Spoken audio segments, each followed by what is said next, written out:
My name is Natalie, and I'm 32. 3 hours ago, my sister-in-law looked my 7-year-old daughter straight in the eye and told her she didn't belong in our family because she doesn't share our blood. The silence that followed was deafening. Then my husband did something that changed everything. Where are you watching from today? Drop your location in the comments below and hit that like and subscribe button if you've ever felt like an outsider in your own family. You'll definitely want to stick around for what happened next.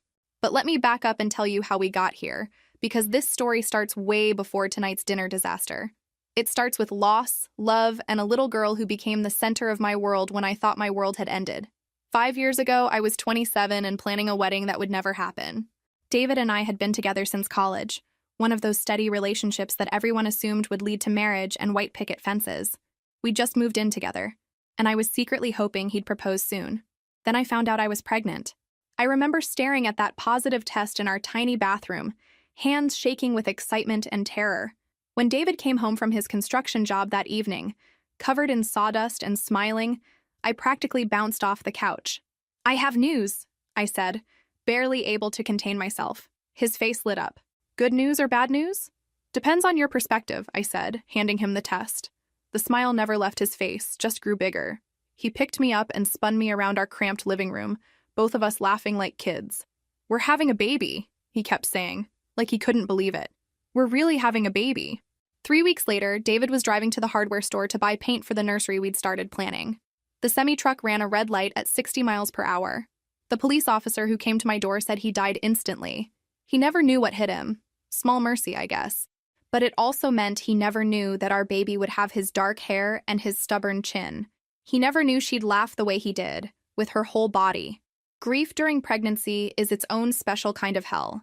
You're growing life while processing death. Your body is changing, preparing for joy while your heart is breaking.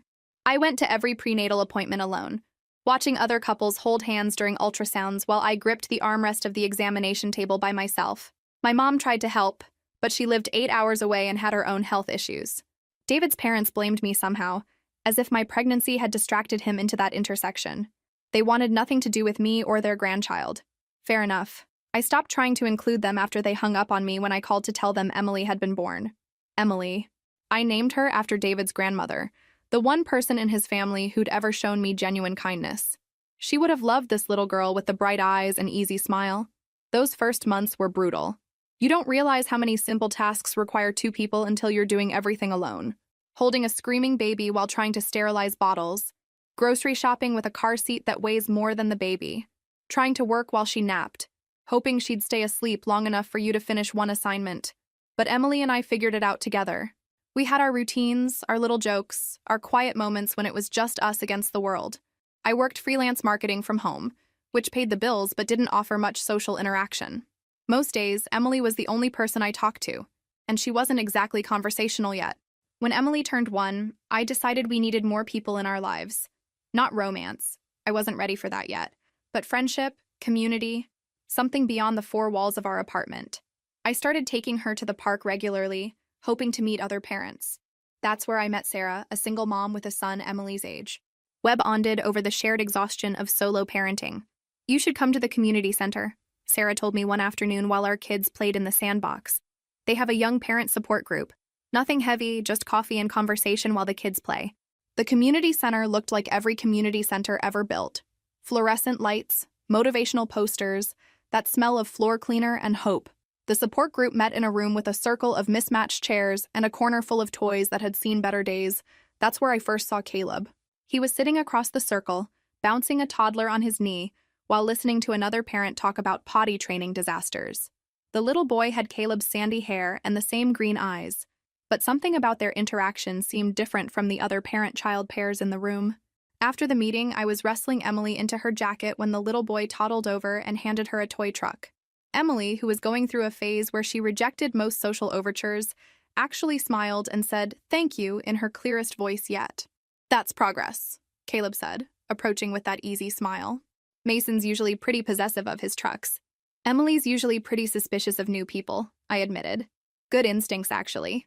We stood there watching our kids interact with the careful attention of parents who've learned that playground dynamics can shift from peaceful to chaotic in seconds.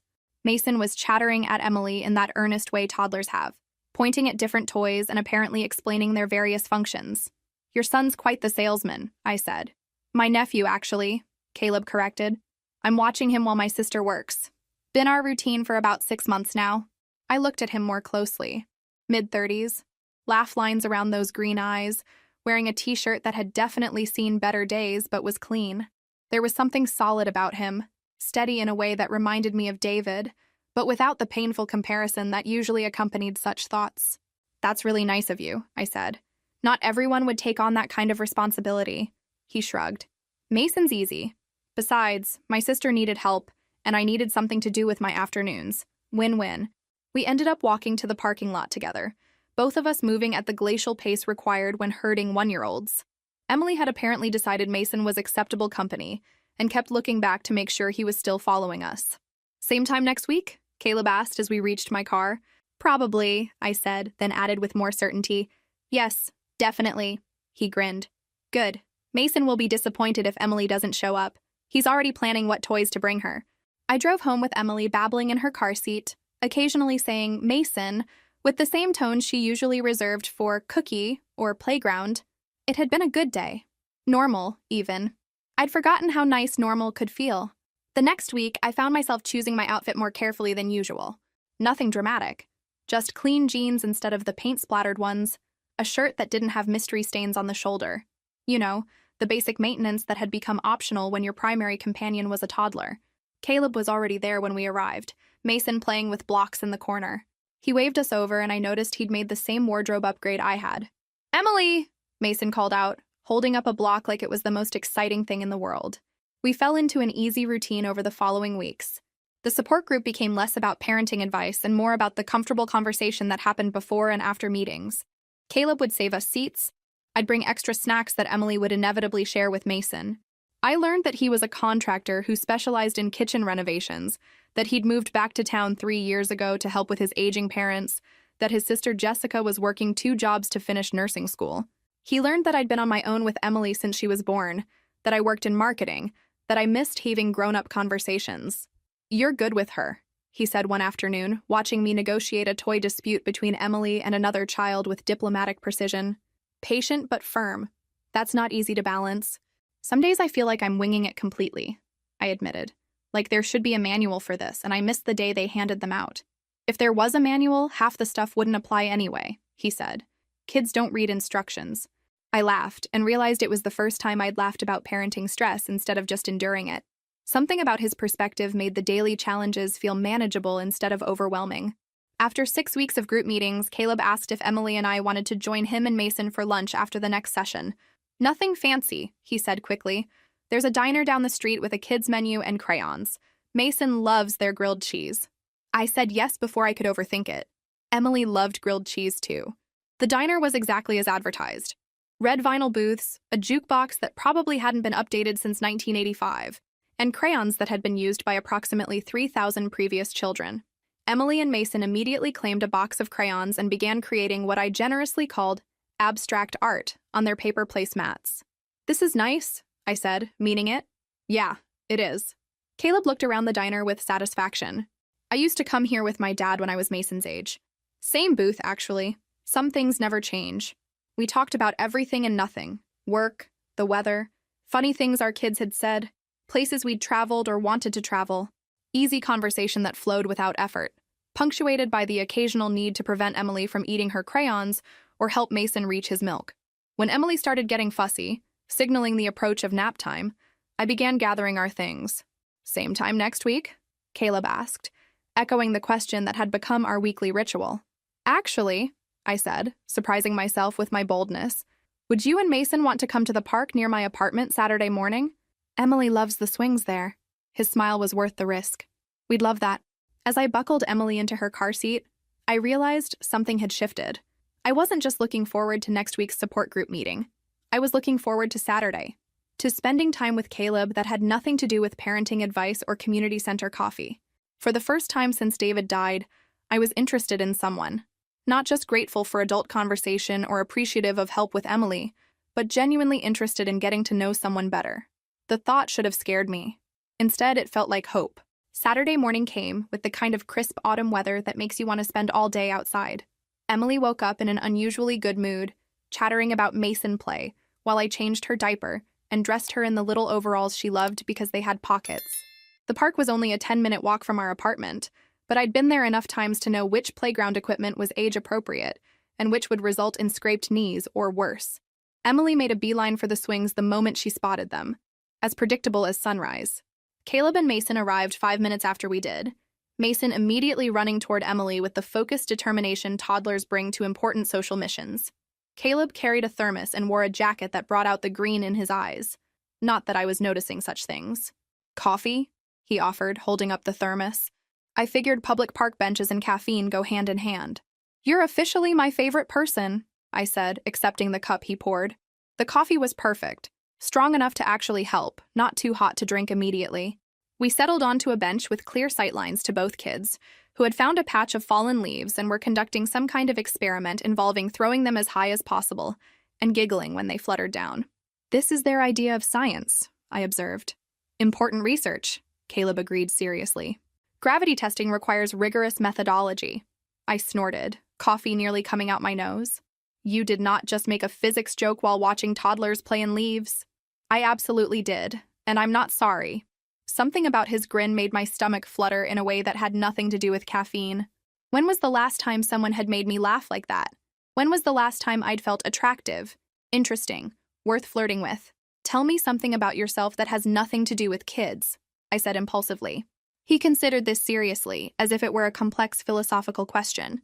I build furniture in my garage, not professionally, just for fun, I guess. Chairs, mostly. Sometimes tables. That's unexpectedly impressive. What's unexpected about it? I gestured vaguely at his general appearance. You look like someone who builds furniture, all competent and practical. I meant it's impressive that you do it for fun, not just because you have to fix something. What do you do for fun that has nothing to do with kids? I opened my mouth, then closed it, then opened it again. I watch Netflix after Emily goes to bed, read marketing blogs. God, that's depressing. I used to have hobbies. What kind of hobbies? Photography. I was actually pretty good at it in college. Had all this equipment, spent weekends driving around looking for interesting shots. Now I only take pictures of Emily, and they're all blurry because she won't sit still. Caleb studied my face with the kind of attention that made me self-conscious in the best way. What stopped you? Life, I guess. Hard to pursue artistic vision when you're covered in baby spit and running on 3 hours of sleep. Emily's not a baby anymore. He was right. And I realized I'd been using her infancy as an excuse long after she'd outgrown the stage that made photography impossible. Fear, maybe.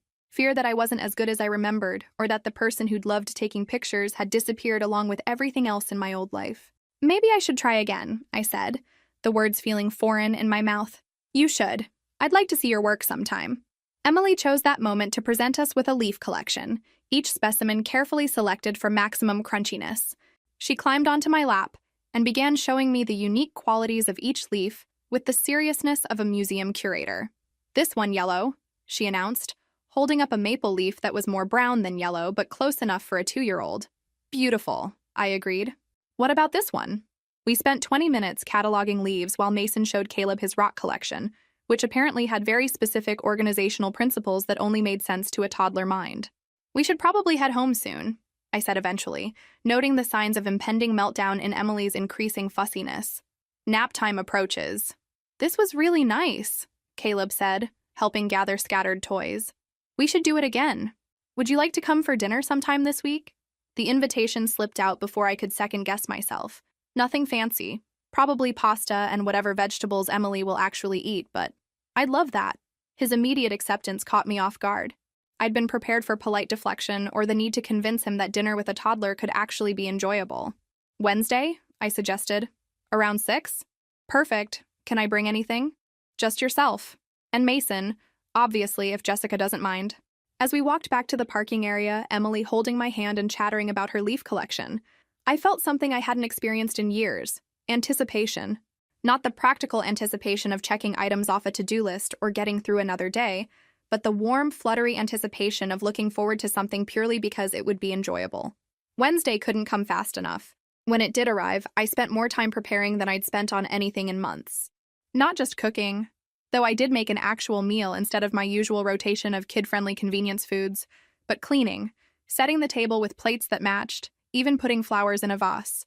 Emily helped by organizing her toy box, which mostly involved taking everything out and putting it back in a different order. But she was excited about Mason coming dinner and kept asking when he would arrive. Caleb knocked on our door at exactly 6 o'clock, carrying a bottle of wine and wearing a shirt I suspected was reserved for special occasions. Mason had a small backpack that I assumed contained emergency entertainment supplies, the kind of preparation that marked an experienced caregiver. "Something smells incredible," Caleb said, following me into the kitchen. "Garlic bread and optimism," I said. The pasta's still cooking, but Emily insisted on taste testing the sauce approximately 14 times, so I'm confident it meets toddler approval standards. Dinner was surprisingly smooth, as Emily and Mason entertained each other with a complex game involving passing crayons back and forth while making increasingly elaborate sound effects. The adults managed to have actual conversation between referee duties. "This is really good," Caleb said, twirling pasta around his fork with the practiced motion of someone who'd eaten plenty of meals while managing a small child. "When you said nothing fancy, I was expecting hot dogs." "I save hot dogs for special occasions," I said dryly, "like when I've completely given up on life." He laughed, and I felt that flutter again. When was the last time I'd made someone laugh on purpose? When was the last time I'd wanted to? After dinner, we moved to the living room while the kids played with Emily's toys. Caleb helped clean up without being asked, navigating my kitchen like he'd been there before. "Easy, comfortable, natural. Thank you for this," he said as we finished loading the dishwasher. "For inviting us. Mason doesn't get a lot of normal family experiences." "What do you mean?" His expression grew more serious. "Jessica's doing her best, but working 2 jobs and school doesn't leave much time for dinner parties. Mason spends most evenings with babysitters or at daycare. This kind of thing. Sitting around a table, adults talking while kids play nearby. It's good for him." I looked at Emily and Mason, who had discovered the magic of building block towers specifically for the purpose of knocking them down. "It's good for Emily, too. And for me, if I'm being honest." "Lonely?" he asked gently. "Sometimes. More than sometimes, actually. You don't realize how much adult conversation you need until you're not getting any." We stood there in comfortable silence, watching our kids destroy and rebuild their architectural creations with the dedication of tiny demolition experts. "Natalie," Caleb said, and something in his tone made me look at him more carefully. "Would you like to go out sometime? Just the 2 of us?" My heart stopped, then started again at double speed. "Are you asking me on a date?" "I'm definitely asking you on a date." I looked at Emily, who was showing Mason how to make his blocks into a bridge, completely absorbed in her engineering project. "When was the last time I'd been on a date?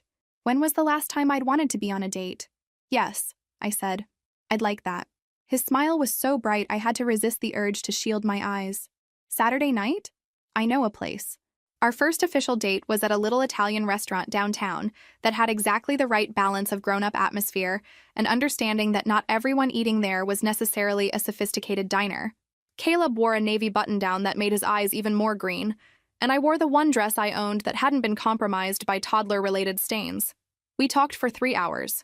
3 actual hours of uninterrupted adult conversation, covering everything from travel dreams to childhood embarrassments, to the books we'd loved and lost track of in the chaos of daily life. When the waiter finally approached with the check, I was surprised the restaurant was still serving dinner. It felt like we'd just arrived. "I should get home," I said reluctantly, glancing at my watch. Emily was with Sarah for the evening, but I didn't want to push my luck with the babysitting arrangement. "Of course," Caleb said, standing to help with my coat in a gesture that was both old-fashioned and thoughtful. Though I have to admit, I'm not ready for this to end.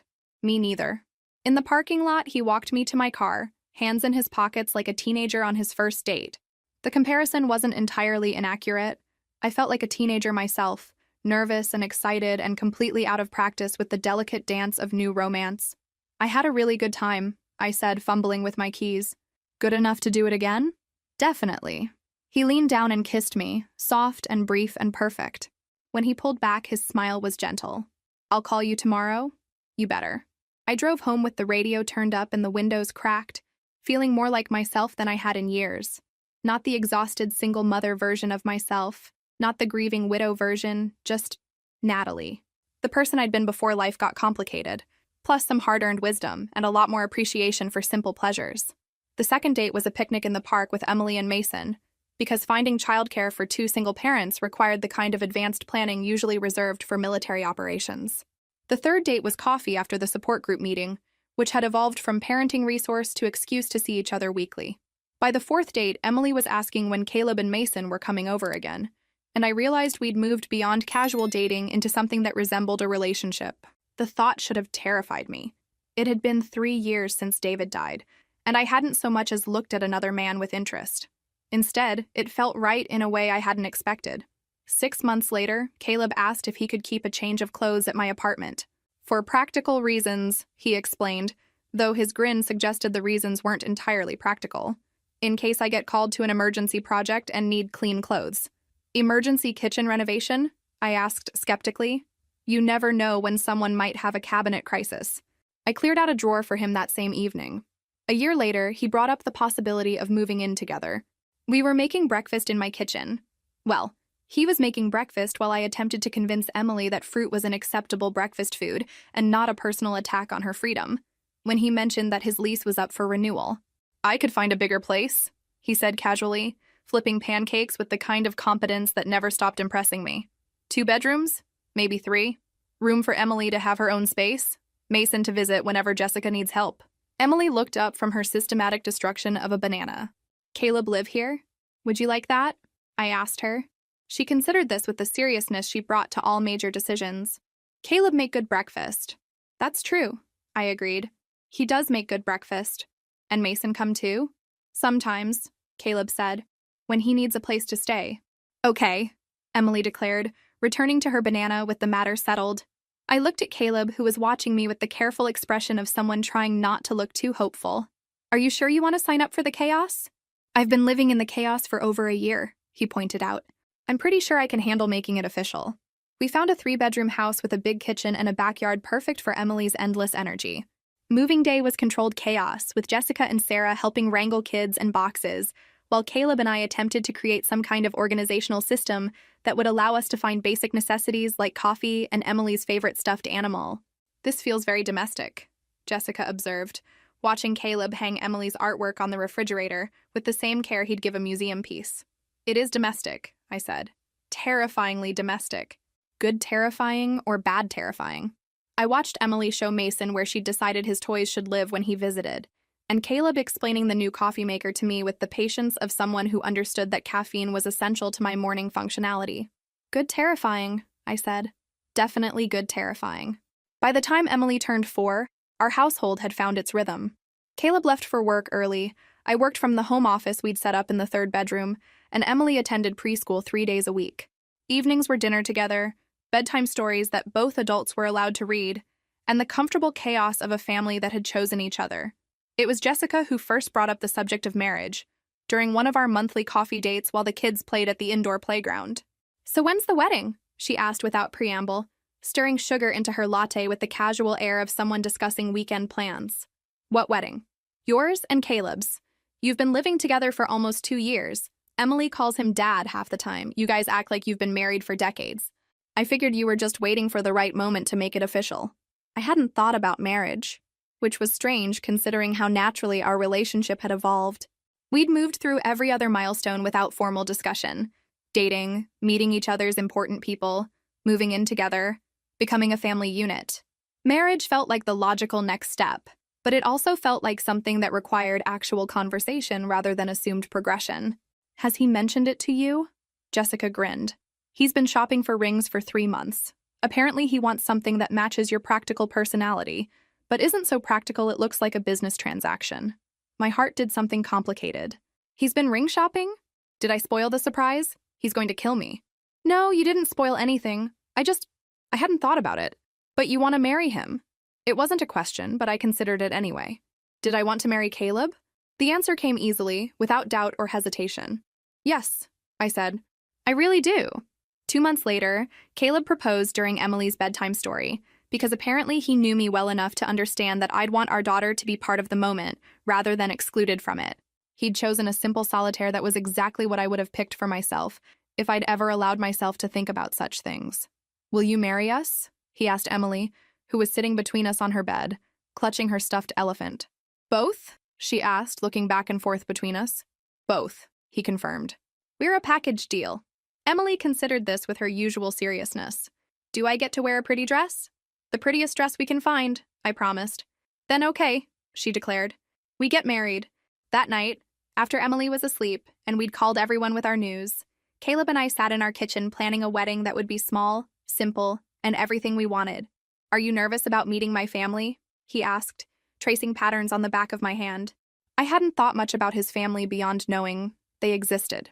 His parents lived about 4 hours away, and he had a sister named Rachel who lived in another state. We'd talked to them on the phone a few times, but our relationship had developed in the insular bubble of daily life. Work, Emily, our small circle of friends. Should I be nervous? They're traditional, he said carefully. Small town, family values, that kind of thing. They might need time to adjust to the idea of Emily. What do you mean? Caleb's expression grew uncomfortable. They know you have a daughter, obviously, and they know her father died before she was born. It might take them a while to understand that she's not just your daughter, she's ours. Something cold settled in my stomach. They have a problem with Emily? Not a problem exactly. They're just not used to non-traditional family situations. Once they meet her, once they see how amazing she is, they'll come around. I wanted to believe him. More than that, I needed to believe him, because the alternative, that the people who'd raised the man I loved might not accept the child I'd die for, was unthinkable. When do I meet them? The wedding, he said. They're driving down the morning of the ceremony. Looking back, that should have been my first warning sign. What kind of family doesn't meet their son's fiancée until the day she becomes their daughter-in-law? But I was focused on dress fittings and guest lists and the 100 small details that go into planning even a simple wedding. I should have paid more attention to the things Caleb wasn't saying. Our wedding was perfect in the way small, intimate gatherings can be when everyone present actually wants to be there. We held the ceremony in the community center where we'd first met, with folding chairs arranged in a semicircle and flowers from Jessica's garden decorating the space. Emily wore a pale yellow dress with a sash she could tie herself and carried a basket of flower petals that she distributed with the serious concentration of someone fulfilling an important duty.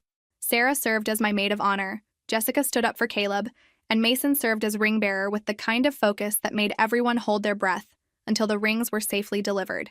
Caleb's family arrived that morning exactly as he'd predicted. His parents, Robert and Patricia, were the kind of couple who looked like they'd stepped out of a Norman Rockwell painting. Pressed clothes, matching smiles, the sort of wholesome appearance that made you think of church potlucks and well-tended gardens. His sister Rachel was harder to read. She was younger than Caleb, maybe early 30s, with the same green eyes but a guarded expression that never quite relaxed into genuine warmth. She brought her 2 children, twins about 6 years old, who were polite and well-behaved in a way that suggested extensive coaching about proper behavior at grown-up events. "You must be Natalie," Patricia said when Caleb introduced us, her smile bright and practiced. "We're so excited to finally meet you." "And this is Emily," I said, guiding my daughter forward with a gentle hand on her shoulder. Emily, who'd been coached about meeting new people, stepped forward and offered her hand for shaking, just like we'd practiced. "Nice to meet you," she said clearly.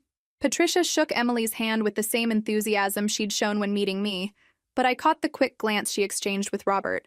Something passed between them, too brief for me to interpret, but too obvious to ignore. "She's lovely," Patricia said, and I couldn't tell if the slight emphasis on she's was intentional or if I was being oversensitive. The ceremony itself was beautiful. Caleb's vows made me cry. Emily performed her flower girl duties flawlessly, and our small group of friends and family laughed and applauded in all the right places. When the officiant pronounced us husband and wife, Emily cheered loudly enough to make everyone laugh again.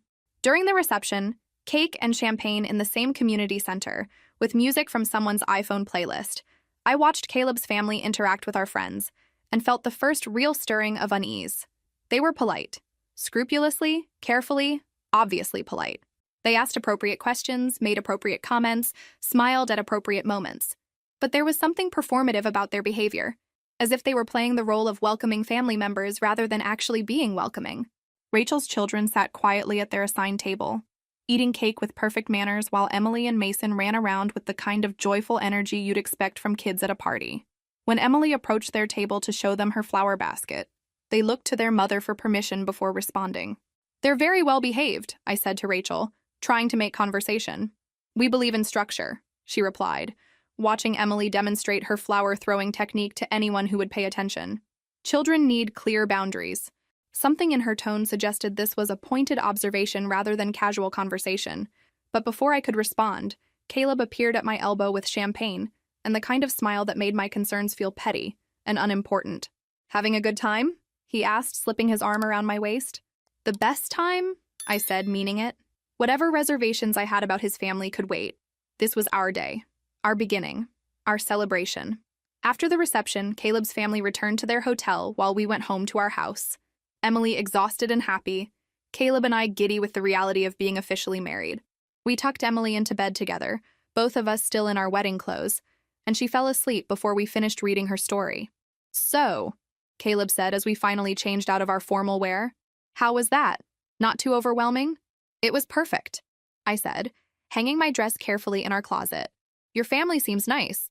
They'll warm up," he said quickly. "They just need time to get used to the idea of Emily. They're not used to kids, really.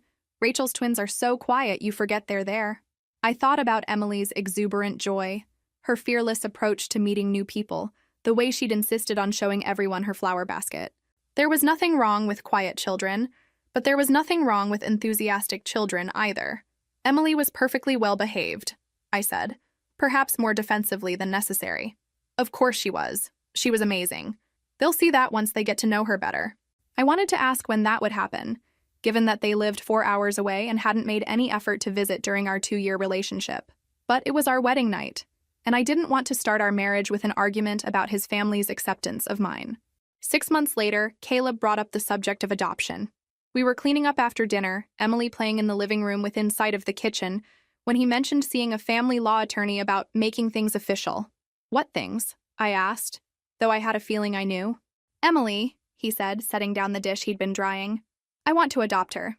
Legally, I mean. So she's officially mine, not just practically." My hands stilled in the soapy water. "She already is yours." "I know, but I want it to be legal. I want to be her father on paper, not just in practice." I looked at Emily, who was building an elaborate tower out of blocks while carrying on a complex conversation with her stuffed elephant. She'd been calling Caleb Dad for months, and he'd been introducing himself as her father to teachers, doctors, anyone who needed to know about our family structure. "What would that involve?" "Paperwork, mostly. A court hearing where a judge makes it official. It's pretty straightforward when the biological father is deceased and there's no opposition." The biological father. David. I tried to remember the last time I'd thought about him in concrete terms rather than as the abstract source of Emily's dark hair and stubborn chin. Time had softened the sharp edges of grief, leaving behind a gentle sadness and gratitude for the gift he'd unknowingly given me. "I think he would have wanted that," I said quietly. "David, I mean. He would have wanted Emily to have a father who chose to be her father." Caleb's smile was soft. "So, you're okay with it?" "More than okay. I think it's perfect." But as he pulled me into a hug, I thought about something he'd mentioned earlier, making things official. There was something about the phrase that implied our family had been unofficial until now. Temporary, subject to change. The adoption would make it legal, permanent, real in a way that apparently it hadn't been before. "There's one thing," I said, pulling back to look at him. "I want to tell her about David someday, when she's old enough to understand. I don't want her to find out accidentally that you're not her biological father." Caleb's expression grew serious. "Of course. When she's ready, we'll tell her together. Maybe when she's a teenager, old enough to process that kind of information.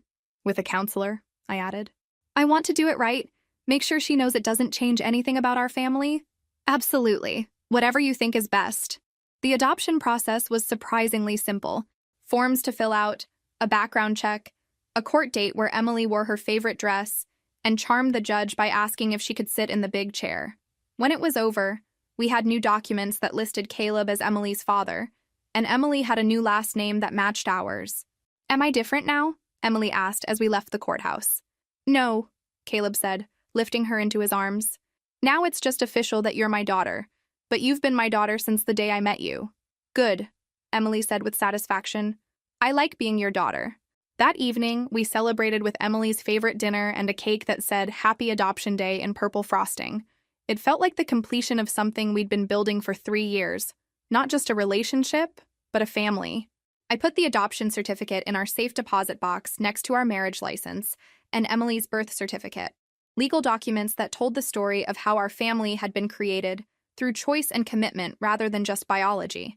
For 2 years, that felt like enough. But families are complicated things, And sometimes the people who should support them the most are the ones who find ways to tear them apart. I learned that lesson during one terrible dinner when Emily was 7 years old and finally old enough, according to someone who wasn't her parent, to learn some hard truths about where she belonged. The lesson came from the last person I would have expected, and it changed everything about how I understood the family we'd built and the people we'd let into it. Emily had just turned 7 when Patricia called to say she and Rachel needed to come to town for some medical appointments. Rachel had been having headaches that required tests from specialists, and our city had the best neurology clinic in the region. "We were hoping we could stay with you for a few days," Patricia said, her voice carrying that careful pleasantness that meant she'd rehearsed this conversation. "The hotel rates downtown are just outrageous, and it would be so nice to spend some real time with the family." I looked at Caleb, who was nodding encouragingly. His relationship with his family had always been dutiful rather than warm, but he maintained regular phone calls and remembered birthdays with the consistency of someone who understood family obligations. "Of course," I said, though something in my stomach tightened. "How long were you thinking?" "Just a few days. Rachel's appointments are Tuesday through Thursday, so we'd arrive Monday evening and leave Friday morning, if that works for you." It was Wednesday when Patricia called, giving us 5 days to prepare for house guests. 5 days to clean the guest room, stock the refrigerator with foods that might appeal to people whose dietary preferences I didn't know, and brief Emily on the importance of being on her best behavior for Grandma Pat and Aunt Rachel. "Why do I need to be extra good?" Emily asked while helping me change the sheets on the guest bed. "Not extra good," I corrected. "Just your regular good self. Sometimes when people don't see you very often, they forget how wonderful you are." Emily considered this with the seriousness she brought to most adult concepts she didn't quite understand. "Are they nice?" "They're family," I said, which wasn't exactly an answer, but was the best I could offer. Monday evening arrived gray and drizzly, the kind of autumn weather that made everyone want to stay inside. Patricia and Rachel arrived precisely at 6 o'clock, carrying matching luggage and the kind of forced smiles that suggested they were already tired from traveling. "The house looks lovely," Patricia said, accepting the obligatory tour with polite enthusiasm. "You've done such nice work with the decorating." Our decorating consisted mainly of Emily's artwork covering the refrigerator, family photos clustered on shelves, and furniture that prioritized comfort over style. But Patricia admired everything with the determined positivity of someone committed to finding nice things to say. Emily hung back during the tour, unusually shy in the presence of these relatives she barely knew. When Patricia complimented her latest school picture, Emily offered a small smile and said, "Thank you," in her most polite voice. "She's gotten so big," Rachel observed, studying Emily with the kind of attention that made my daughter squirm. "Kids do that," I said lightly. "Emily, why don't you show Aunt Rachel your art supplies? She might want to see the picture you drew of our family." Emily brightened at the mention of her art project, a crayon masterpiece featuring stick figures of the 3 of us standing in front of our house. She'd spent considerable time on the details: flowers in the yard, smoke curling from the chimney, everyone holding hands and smiling. "That's very nice, dear," Rachel said, examining the drawing with polite interest. "You're quite artistic." Something in her tone suggested artistic was not necessarily a compliment in her worldview, but Emily beamed with pride anyway. Dinner that first night was careful conversation, and the kind of meal I'd planned to appeal to conservative tastes. Roast chicken, mashed potatoes, green beans. Safe, traditional, the sort of food that wouldn't offend anyone or generate commentary about Emily's eating habits. "This is delicious," Patricia said. "It's so nice to have a home-cooked meal. We eat out far too often." "Natalie's a great cook," Caleb said, his hand briefly touching mine under the table. "Emily helps too. She's getting very good at measuring ingredients." "I can make pancakes all by myself," Emily announced proudly. "Daddy teaches me." Something flickered across Rachel's face at the word daddy, but she recovered quickly. "That's very impressive for someone your age." The rest of dinner passed smoothly, with conversation about Rachel's upcoming medical tests, updates on family members I'd never met, and Emily's school activities. Normal family conversation if you didn't count the subtle tension I couldn't quite identify. Tuesday and Wednesday followed the same pattern. Patricia and Rachel left early for medical appointments, returned in the afternoon tired and slightly anxious about test results, and we shared quiet dinners where everyone worked to maintain pleasant conversation. Emily was on her best behavior, using her inside voice, clearing her plate without being asked, and going to bed on time without the usual negotiations about just 5 more minutes of playtime. I was proud of how well she was handling the disruption to our routine, even as I noticed she seemed smaller somehow in the presence of these relatives who treated her with polite distance.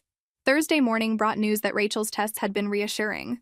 Tension headaches, not the brain tumor she'd been quietly fearing, The relief in both women was obvious, and I felt my own shoulders relax as Patricia shared the good news over breakfast. "We should celebrate," I suggested. "Maybe go out to dinner tonight. There's a nice family restaurant downtown that Emily loves." "That sounds wonderful," Patricia said. It would be nice to end the visit on a happy note. I made reservations at Romano's, a casual Italian place with excellent pizza and the kind of atmosphere that welcomed children without requiring them to sit perfectly still and quiet. Emily was excited about the prospect of dining out, especially somewhere that had crayons and paper placemats for drawing. Thursday evening, we dressed up slightly. Not formal, but nicer than our usual jeans and t-shirts. Emily wore a blue dress with pockets that she loved because she could carry important items like crayons and small toys. I chose a sweater that brought out my eyes and made me feel confident about representing our little family. We arrived at Romano's at 6:30, right in the heart of the dinner rush, but early enough to get a table without waiting.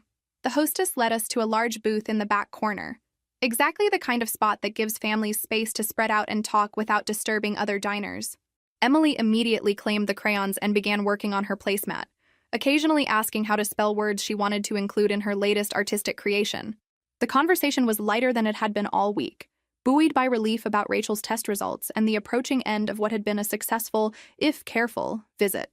That's when Emily made the mistake that changed everything. She was telling Patricia about her favorite teacher at school, enthusiastically describing a science project involving plants and sunlight, when she referred to Caleb as Daddy for the third or fourth time that evening. Rachel set down her water glass with enough force to make it clink against the table. "Emily," she said, her voice carrying a sharp edge I'd never heard before, "you need to stop calling him that." The silence that followed Rachel's words was deafening. Every conversation in the restaurant seemed to pause, as if the universe itself was holding its breath.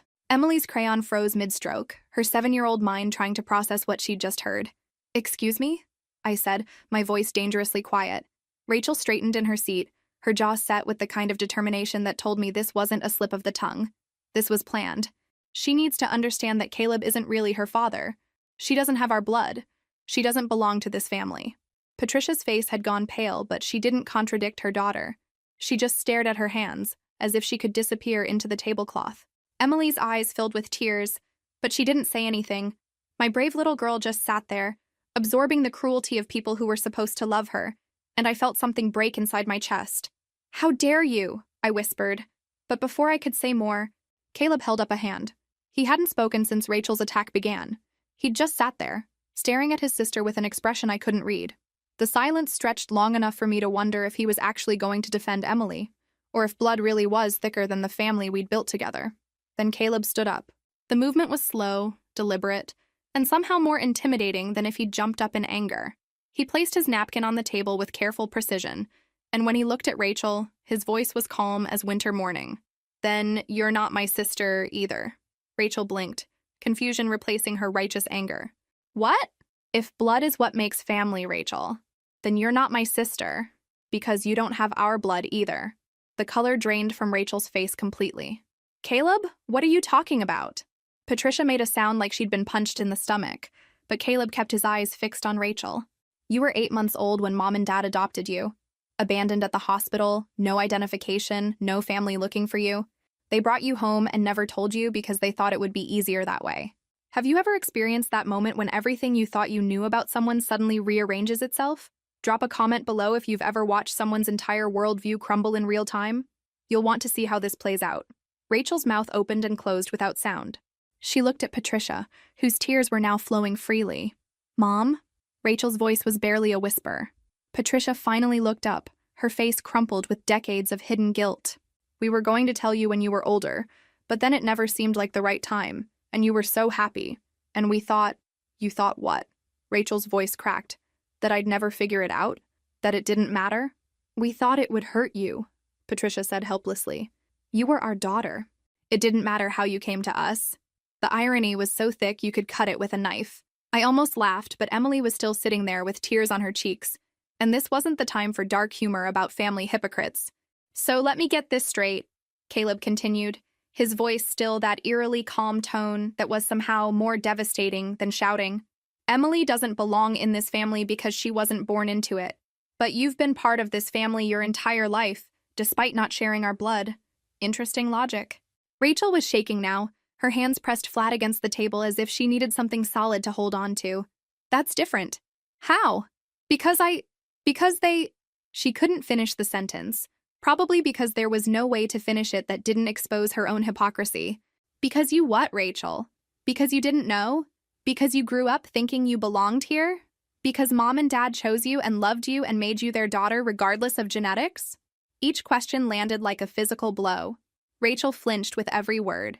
Kind of like how I chose Emily, Caleb said, finally turning to look at our daughter, who was watching this entire exchange with the wide-eyed attention of someone witnessing history. Like how Natalie and I chose each other, and how we chose to build a family based on love instead of DNA. I reached over and took Emily's hand, squeezing gently. She squeezed back, and I could see the confusion clearing from her eyes, replaced by something that looked like understanding. The difference, Caleb said, sitting back down and pulling Emily closer to him, is that Emily knows she's chosen. She knows she's wanted. She knows that family isn't about blood. It's about showing up. He looked directly at Rachel. Something you've never quite figured out how to do. Rachel stood up so quickly her chair almost fell over. I don't have to listen to this. No, Caleb agreed. You don't. Just like we don't have to listen to you attack our daughter. She's not your daughter. Yes, she is. His voice was steady, absolute. She's been my daughter since the day I met her. The adoption papers just made it official. But even if they hadn't, even if there were no legal documents, even if she called me by my first name for the rest of her life, she would still be my daughter. Because that's what love does. It creates family. Emily looked up at Caleb with such pure adoration that I had to blink back tears. Are you really my daddy? Forever and always, kiddo. Nothing anyone says can change that. Rachel grabbed her purse, her movements jerky and desperate. This is ridiculous, I'm leaving. Good idea, I said, speaking for the first time since this whole confrontation began. My voice was steady, but there was steel underneath it. Emily, sweetheart, why don't you go wash your hands? Take your time. Emily slid out of the booth, still holding her crayon, and headed toward the bathroom. I waited until she was out of earshot before I turned back to Rachel. Let me be very clear about something, I said, my voice low enough that she had to lean in to hear me. If you ever, and I mean ever, speak to my daughter like that again, we're done. Not just you and me. You and Caleb. You and this entire family. You want to talk about blood? Emily is Caleb's daughter in every way that matters. And if you can't accept that, if you can't treat her with the same respect you'd want for yourself, then you can stay in your perfect little world 4 hours away and pretend we don't exist. Rachel's face was flushed with anger and embarrassment. You can't keep us away from Caleb. He's our family. Watch me. Patricia finally found her voice. Please, let's not say things we can't take back. Oh, I can take it back, I said, still looking at Rachel. The question is whether Rachel is going to apologize to Emily and commit to treating her better, or whether she's going to keep acting like a child who just found out Santa Claus isn't real. Rachel looked at her mother, then at Caleb, then back at me. For a moment, I thought she might actually apologize. I thought she might recognize that her pain didn't justify hurting a 7-year-old. I thought she might remember that families are supposed to protect each other, not tear each other down. Instead, she turned around and walked out of the restaurant without another word. Patricia sat there staring at the empty space where Rachel had been, tears streaming down her face. I should go after her. Should you? I asked. Should you chase after someone who just emotionally abused your granddaughter?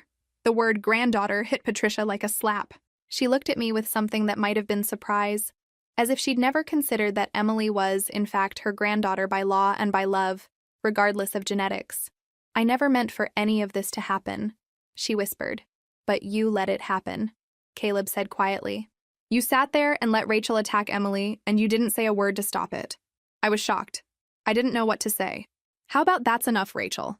How about Emily is part of this family? How about literally anything that would have protected a 7-year-old from being told she doesn't belong? Patricia's face crumpled further. You're right. I'm so sorry. Emily returned from the bathroom, her face washed and her hair smoothed down. She looked around the table, noting Rachel's absence without comment, and slid back into the booth next to Caleb. Did Aunt Rachel go home? She asked. She had to leave, Caleb said carefully. She was upset about some things. Emily nodded with the acceptance children show when adults fail to make sense. Are we still having dinner? I looked at our table full of untouched food and water glasses, at Patricia's tear-stained face, at the concerned glances from nearby diners who'd obviously witnessed at least part of our family drama. You know what? I said, signaling our waiter. Let's get this to go. I think we'd all be more comfortable eating at home. The drive back to our house was quiet. Patricia sat in the passenger seat staring out the window, while Emily chattered softly to Caleb about her drawing and whether we could have ice cream for dessert. Normal 7-year-old concerns, as if the last hour hadn't happened. It had happened, and the effects were going to ripple through our family for a long time. Once we got home, I sent Emily upstairs to change into her pajamas while Caleb and I dealt with the takeout containers, and Patricia continued her impersonation of a woman in shock. "I need to call Rachel," Patricia said, pulling out her phone. "She shouldn't be driving when she's this upset." "She shouldn't have been attacking children when she was upset either," I pointed out. "But here we are."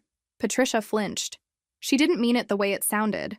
"Didn't she?" Caleb asked, unpacking containers with more force than necessary. "Because it sounded like she meant exactly what she said. Emily doesn't belong because she doesn't share our DNA. Rachel's been struggling with some things lately. Her marriage isn't going well, and the health scare this week, and now finding out about being adopted." "Stop." I held up a hand. "Just stop. I understand that Rachel is dealing with difficult information. I understand that she's hurting. But none of that justifies what she did to Emily. None of it. You don't understand what it's like to find out your entire life has been built on a lie." "Actually," I said, my voice getting dangerously quiet again, "I understand exactly what it's like to have your entire life rearranged in one terrible moment. The difference is that when my world fell apart, I didn't take it out on innocent children." Patricia looked confused. "What do you mean?" I realized she didn't know about David. In all our careful conversations over the past few years, Caleb had apparently never mentioned that Emily's biological father was dead, that I'd been widowed and alone and building a life from scratch when I met her son. "Emily's father died when I was 2 months pregnant," I said simply. "Car accident. I raised Emily alone for 3 years before I met Caleb. So yes, I know what it's like to have your life completely destroyed and to have to rebuild everything from nothing. And I managed to do it without attacking children." The silence that followed was broken by Emily's voice from the kitchen doorway. "Daddy, can I have some juice?" She'd changed into her favorite pajamas, the ones with puppies on them, and was holding her stuffed elephant under one arm. She looked so small and innocent that my heart clenched. "Of course, sweetheart," Caleb said, moving toward the refrigerator. "Apple or orange?" "Apple, please." Emily climbed onto one of the kitchen stools and looked around at our tense faces. "Is everyone still sad about Aunt Rachel?" Patricia made a choking sound that might have been a sob. "We're working through some things," I said carefully. "Adult stuff that's not your responsibility to fix." Emily nodded solemnly. "Sometimes grown-ups have feelings they don't know what to do with." The wisdom in that simple statement hung in the air. Here was a 7-year-old showing more emotional intelligence than the adults who'd just finished tearing each other apart. "That's exactly right," Caleb said, handing Emily her juice.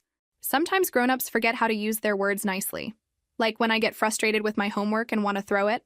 Exactly like that." Emily sipped her juice thoughtfully. "Except I'm not allowed to throw my homework, and grown-ups shouldn't be allowed to say mean things to kids." "You're absolutely right," Patricia said, speaking for the first time since we'd come home. "Grown-ups shouldn't say mean things to kids. Ever. And I'm sorry that happened to you, Emily." Emily considered this with the seriousness she brought to most adult apologies. "It's okay. I know Daddy loves me even if Aunt Rachel forgot for a little while." The simplicity of her forgiveness was devastating. She wasn't going to carry this wound forever, wasn't going to develop trust issues or abandonment fears. She was going to file it away as that time Aunt Rachel was confused about families, and move on with the confidence of a child who knows she's loved. I wished I could do the same. But I couldn't forget the look on Rachel's face when she delivered her poison. I couldn't forget Patricia's silence. I couldn't forget that if Caleb hadn't stood up for Emily, our daughter would have absorbed the message that she wasn't really part of our family. "Emily, finish your juice and then let's get ready for bed," I said. "It's been a long day." "Can Daddy read stories tonight?" "Absolutely," Caleb said immediately. "Which book do you want?" As Emily launched into an explanation of her current favorite story, I caught Patricia's eye. She looked lost, uncertain, like someone who'd just realized she'd been reading the map upside down for years. "We need to talk," I said quietly. "After Emily's asleep." She nodded, understanding that the real conversation was just beginning. An hour later, Emily was tucked into bed with her usual collection of stuffed animals and her promise to try not to think too much about sad things. Caleb had read 3 stories and sung 2 songs, giving her the extra attention she needed after the evening's drama. Patricia, Caleb, and I sat in our living room with cups of coffee none of us really wanted, trying to figure out how to navigate the wreckage of family dinner. "I keep thinking I should call her," Patricia said, staring at her phone. She must be so confused and hurt. She hurt Emily, I said flatly. That's what matters right now. But she's my daughter too. Is she? The question came out harder than I'd intended, but I didn't take it back. Because the woman who raised her would have taught her not to attack children.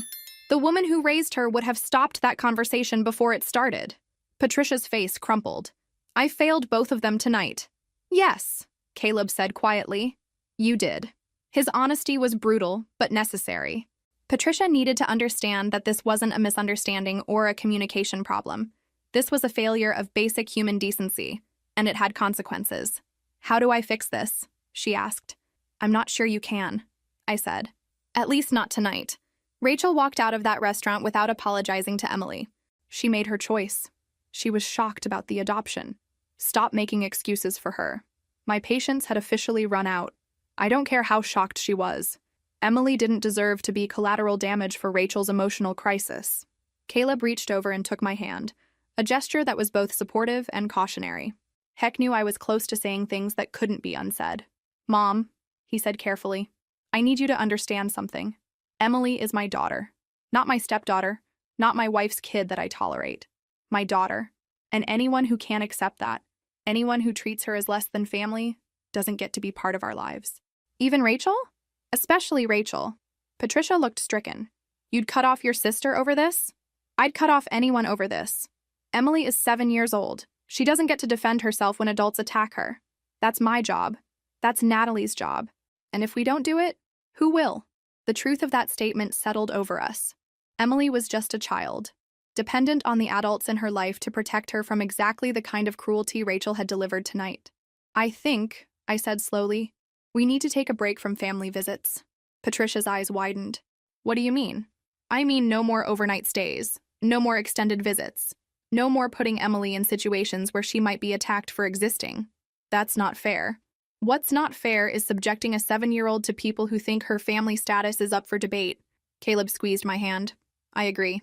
Until Rachel can acknowledge what she did wrong and commit to treating Emily with respect, we need distance. And if she never does? Then she never does, Caleb said simply. I'm not going to sacrifice my daughter's emotional safety for anyone, not even family. Patricia stared at us as if we were speaking a foreign language. But family forgives. Family works through problems together. Family also protects its most vulnerable members, I pointed out. Emily is 7. She's not equipped to work through problems with adults who think she doesn't belong here. Our job is to protect her, not to subject her to more abuse in the name of family unity. We sat in silence for several minutes, each of us processing what this meant for our family going forward. Patricia would have to choose between supporting Rachel's behavior and maintaining a relationship with Caleb and Emily. Rachel would have to decide whether her pride was more important than her relationship with her brother. But Emily would be safe. That was what mattered. I should probably go back to the hotel, Patricia said eventually. Give everyone time to think. That's probably best, Caleb agreed. I walked her to the door, because good manners had been drilled into me since childhood, even when people didn't deserve them. I really am sorry, Patricia said as she gathered her coat. About tonight, about not stopping Rachel, about all of it. I know you are. But Emily's the one who deserves the apology, and she's not getting one. Patricia nodded miserably. What do I tell Rachel when I see her? Tell her the truth. Tell her that attacking children has consequences. Tell her that if she wants to be part of this family, she needs to treat all of us with respect. And if she can't? I shrugged. Then she can't. Family isn't just about sharing DNA, Patricia. It's about showing up for each other. Rachel didn't show up for Emily tonight. She showed up for her own anger and her own pain, but not for a 7-year-old who needed protection. After Patricia left, Caleb and I cleaned up the kitchen in comfortable silence. The day's dishes, the takeout containers, the coffee cups, the mundane tasks that continue even after family explosions. How are you doing? He asked as I loaded the dishwasher. Furious, protective, grateful that you stood up for her. Of course I stood up for her. She's my daughter. I stopped loading dishes and looked at him. For a minute there, I wasn't sure you were going to say anything. I was waiting to see how far Rachel would go. I wanted to give her the chance to stop herself. And when she didn't, I reminded her that glass houses and stone throwing don't mix well together. I laughed despite everything. Your family's going to hate me for this. My family is you and Emily. Everyone else is optional. That night, as we got ready for bed, I couldn't stop thinking about Emily's response to the whole situation. Her confusion, her resilience, her matter-of-fact acceptance that sometimes grown-ups say things they don't mean. "Do you think she'll be okay?" I asked Caleb. "She'll be better than okay. She knows she's loved. She knows she belongs here. That's more than a lot of kids have." He was right. Emily would be fine because she had something Rachel apparently hadn't had: the absolute certainty that her family chose her every day, not just once 7 years ago. What do you think should happen next? Should families cut ties to protect children, or should they keep trying to work things out? Drop your thoughts in the comments below. The next morning brought an unexpected text from Rachel at 6 a.m. "I'm sorry about last night. Can we talk?" I showed the message to Caleb while he made coffee, and we both stared at it like it might explode. "That's not an apology," I said. "That's a request for a conversation." Probably wants to explain why she was justified in attacking Emily. Or she wants to make sure we're not going to tell the whole family about their adoption. Caleb set down his coffee mug. Should I respond? I thought about it while watching Emily through the kitchen window. She was in the backyard, talking earnestly to our neighbor's cat through the fence, apparently filling him in on yesterday's drama. Completely fine, completely herself, completely unaware that adults were still processing her right to exist in this family. "Not yet," I said. "Let her sit with what she did for a while. Let her figure out how to make it right before we give her a platform to make excuses." But Rachel didn't wait for our response. She showed up at our front door at 10 a.m., looking like she hadn't slept and carrying a small gift bag that probably contained something she'd grabbed from a gas station on the way over. "I need to apologize," she said when I opened the door. "To Emily, and to both of you.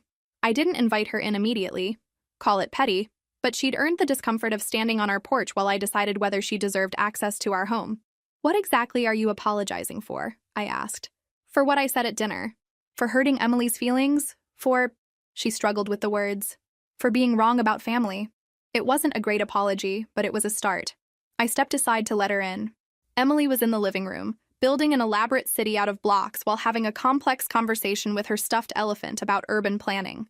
She looked up when Rachel entered, her expression politely curious. "Hi, Aunt Rachel," she said. "Did you feel better after you left last night?" The innocence of the question hit Rachel like a physical blow.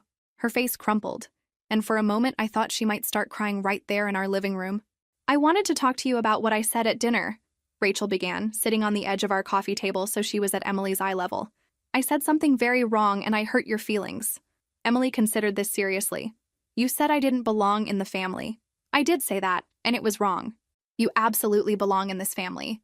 You're Daddy's daughter, and that makes you my niece, and that makes us family forever." Emily nodded, apparently satisfied with this explanation. Sometimes people say things when they're confused. "That's right. I was very confused about some things, but that doesn't make it okay for me to hurt you." "Are you not confused anymore?" Rachel glanced at me, then back at Emily. "I'm still confused about some things, but I'm not confused about you. You're family, and I should have remembered that." Emily returned to her block city, the crisis apparently resolved from her perspective. Rachel stood up, looking relieved and slightly surprised at how easily children can forgive when adults actually acknowledge their mistakes.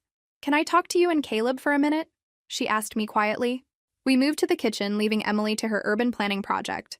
Caleb joined us, coffee in hand, expression carefully neutral. "I owe you both an apology too," Rachel said. "What I said was inexcusable.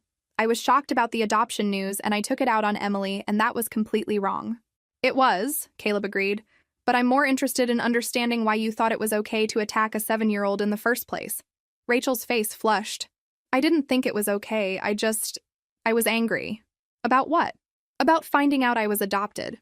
About Mom and Dad lying to me my whole life. About feeling like everything I thought I knew about myself was wrong." "And that justified hurting Emily how?" Rachel was quiet for a long moment. "It didn't. There's no justification. I was in pain, and I wanted someone else to hurt too. And Emily was—" She paused, searching for words. "An easy target?" I suggested coldly. "Safe," Rachel admitted. "She was safe to hurt because she's just a kid and couldn't fight back." The honesty was brutal, but it was honest. She'd attacked Emily because Emily couldn't defend herself, because taking out her pain on adults might have had consequences. "That's exactly why we can't let this happen again," Caleb said quietly. "Emily trusts us to protect her. If we don't, who will?" "I understand. I'm not asking you to forget this happened or pretend it was okay. I'm just asking for the chance to do better." I studied Rachel's face, looking for signs of genuine remorse versus damage control. She looked exhausted, deflated, like someone who'd spent the night confronting some uncomfortable truths about herself. "What does doing better look like?" I asked. "Treating Emily like she belongs here because she does. Not making her pay for my problems. Remembering that she's 7 and deserves to feel safe with family." It wasn't a perfect apology, but it acknowledged the actual harm she'd caused rather than focusing on her own pain. Progress. "And if you get upset about something else, if you have another crisis or another shock, then I deal with it like a grown-up instead of taking it out on children." Caleb leaned against the counter, still watching his sister with careful attention. "Why should we believe you?" "Because I don't want to lose you. Or Emily. Or this family that I apparently didn't appreciate enough." There was something raw in her voice that suggested she'd spent the night calculating exactly what her cruelty might cost her. Losing her brother, losing her place in the family she'd just learned wasn't biologically hers, losing the niece she'd attacked for the same reason. "One more incident," I said quietly. "One more attack on Emily. One more moment of taking your problems out on our daughter, and we're done. Not timeout, not cooling off period. Done." Rachel nodded quickly. "I understand. I'm serious, Rachel. Emily's emotional safety isn't negotiable. Not for anyone. I get it. Really. I won't hurt her again." We stood there in awkward silence, none of us quite sure how to move forward from this point. The apology had been offered and conditionally accepted, but trust would take time to rebuild. "I should probably go," Rachel said. "Let you guys get back to your day." "Actually," Emily's voice came from the kitchen doorway, "do you want to see my city? I'm building a place where all different kinds of families can live together." Rachel's eyes filled with tears. "I'd love to see your city." As they walked back to the living room together, Emily chattering about her architectural plans, Caleb and I exchanged glances. "Think she means it?" I asked quietly. "I think she's scared enough to mean it, at least for now. And if she doesn't? Then we do exactly what you said. We're done." I nodded, feeling the weight of protecting Emily settle back onto my shoulders. It was a weight I'd carry gladly for the rest of my life, but I was tired of having to protect her from people who should have been protecting her themselves. Family shouldn't be this hard. But then again, the family we'd built, Caleb, Emily, and me, had never been hard. It was everyone else who complicated things. The rest of Rachel's visit passed quietly. She left Sunday morning with promises to stay in touch and do better, and a hug for Emily that seemed genuine rather than performative. Patricia had barely spoken since the restaurant incident, clearly struggling with the revelation about Rachel's adoption and her own failure to protect Emily. For 2 weeks afterward, our house felt peaceful in a way it hadn't during the visit. Emily went back to her normal routine. Caleb and I fell into our comfortable rhythm, and life moved forward without family drama. Then the phone calls started. First, it was Patricia, wanting to check in and make sure everyone was moving past what had happened. Then Rachel, sending awkward texts about Emily's school activities that she couldn't possibly know about unless she was checking our social media obsessively. "They're performing guilt," I told Caleb after the third call that week, acting like concerned family members now that they realize there might be consequences for treating Emily badly. Should I tell them to back off? Not yet. Let them prove whether this is real change or just damage control. The answer came 3 weeks later, during Emily's school play.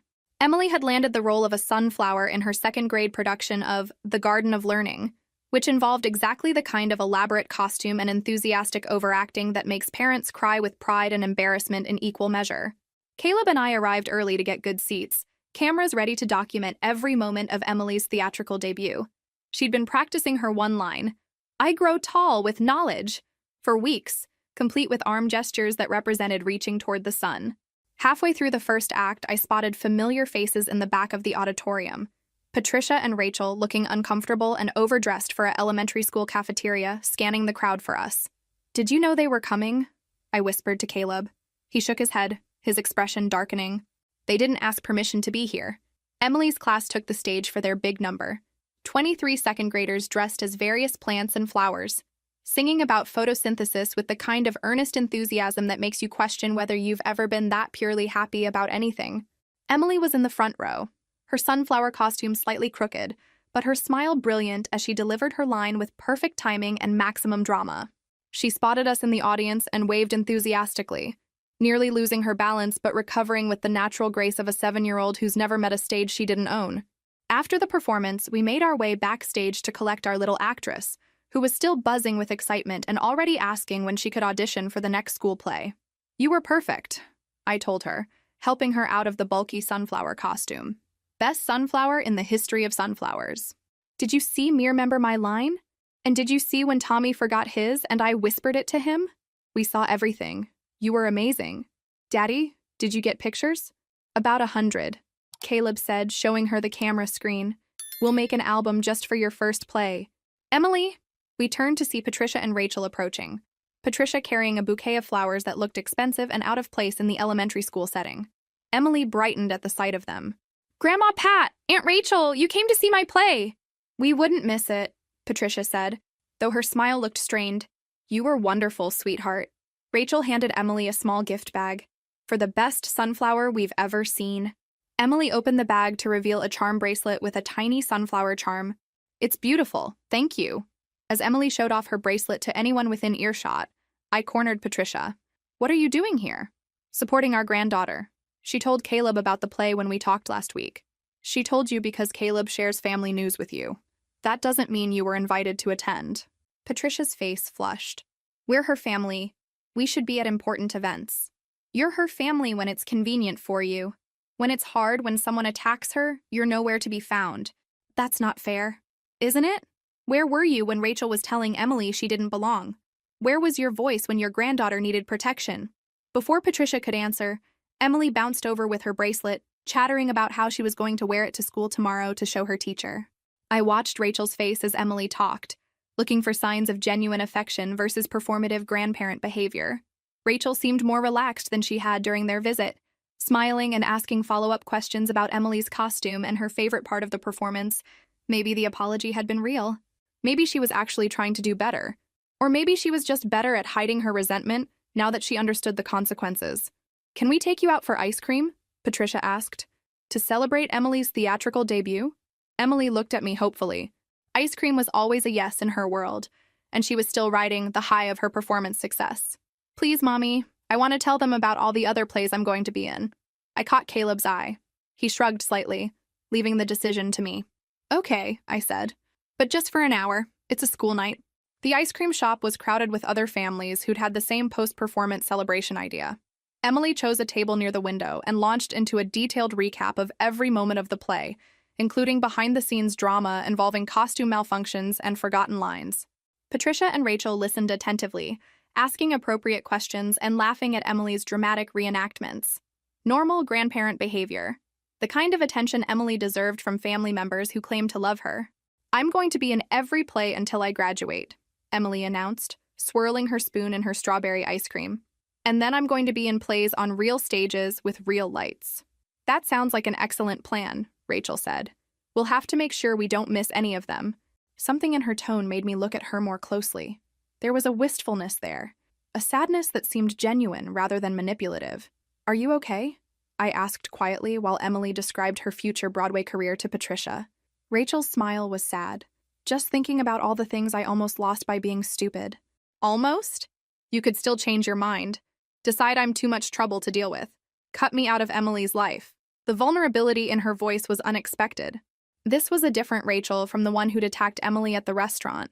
Different from the one who'd delivered careful apologies focused on minimizing consequences. "That was never what we wanted," I said carefully. "We just wanted Emily to be safe." "I know, and I want that too. I want to be the kind of aunt she deserves, not the kind who hurts her when I'm having a bad day." "That's what we want too." We sat in comfortable silence for a moment, watching Emily entertain Patricia with increasingly elaborate plans for her theatrical career. Maybe this could work. Maybe Rachel had actually learned something from nearly destroying her relationship with her brother.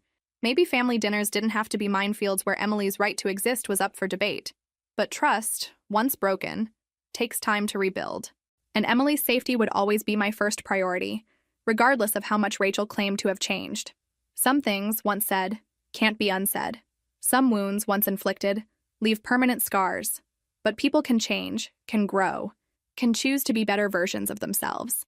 I hoped Rachel was one of those people. For Emily's sake, and for the family we were all trying to build together. 6 months later, we hosted Thanksgiving at our house for the first time. It was Emily's idea, actually. She wanted to make a gratitude feast where everyone could share what they were thankful for, And somehow that evolved into inviting Caleb's family for the holiday. Are you sure about this?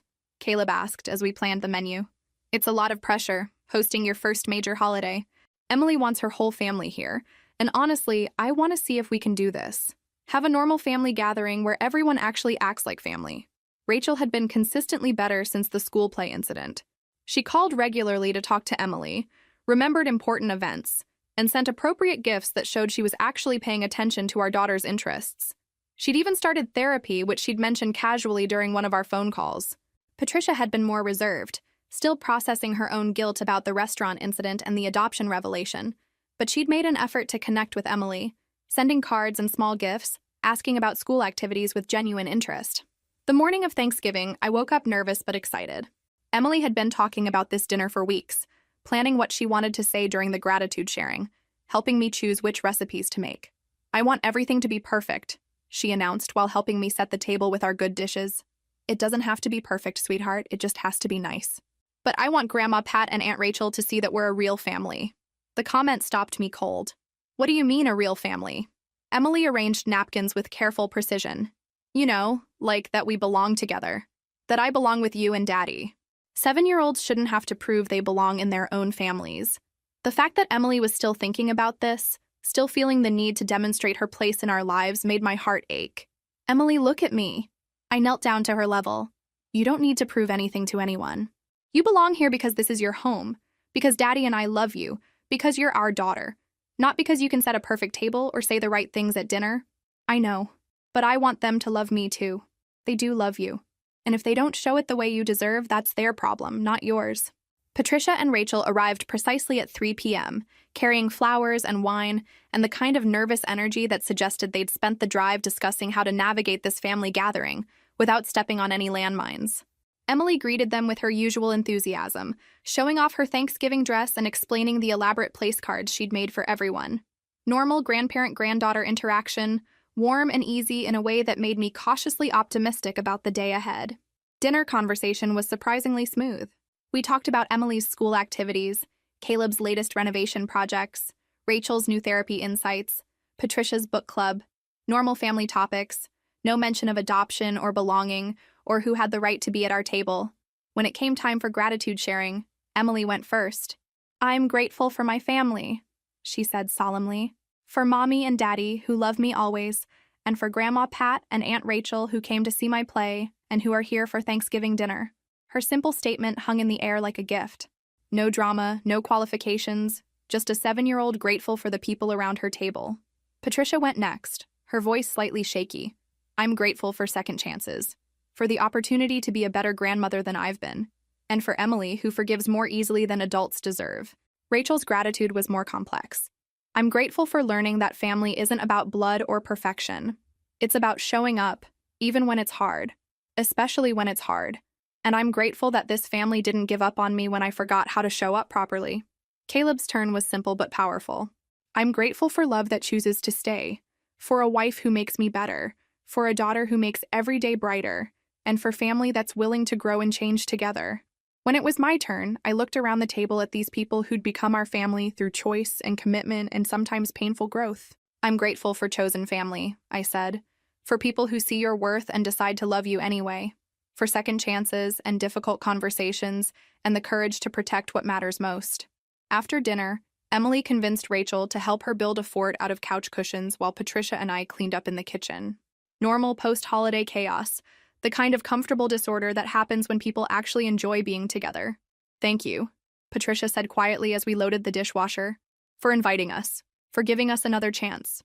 Thank you for taking it seriously, for doing the work to earn it.